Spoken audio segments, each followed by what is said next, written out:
I have an upstart company called Frustrated Farmgirl. You find the reasons for the life you're living. And we make organic, fair trade, handmade soap.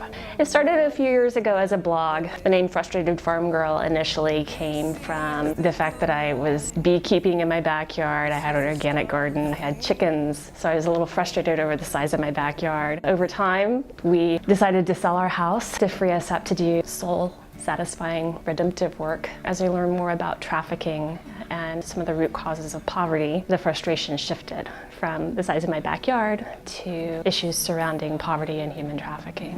Becomes a story that can heal so.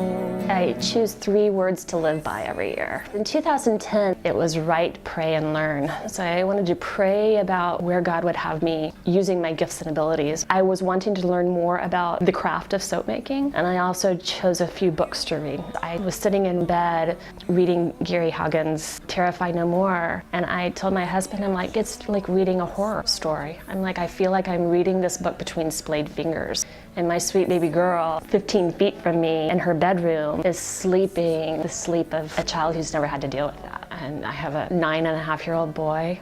And so between the thought of the sex trafficking and then reading about the child soldiers in Uganda, it's hard to breathe knowing that that's going on. I had to do something. So that's when I looked into the whole fair trade thing and started to look into the possibility of doing poverty alleviation and fighting trafficking at the same time as doing our business. It's a very, very different business model. The margins are way less. When you make a commitment from the people who harvest all the way down the supply chain that you're committing to the people being treated fairly and having a fair wage, it's more expensive. I mean, it would be very easy to sit down in a week, have in your kitchen the ingredients to make a batch of soap. But to find truly ethical ingredients, it took us almost 2 years. There's an environmental bottom line for us.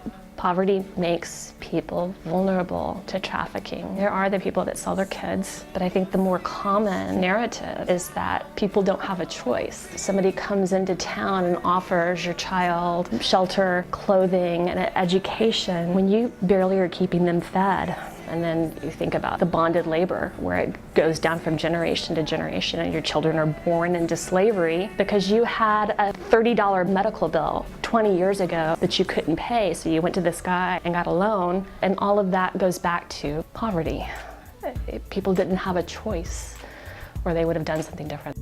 Here's the lemongrass and lavender, which is what we made today. Camomiles, patchouli, and sage. It's about giving people a dignified way to feed their own families, where they're lifting themselves out of poverty. It's not charity. I don't know any people who are rich from doing fair trade. But if we can work our whole lives and one family doesn't have to make that devastating choice, I'm good. I'm great with that.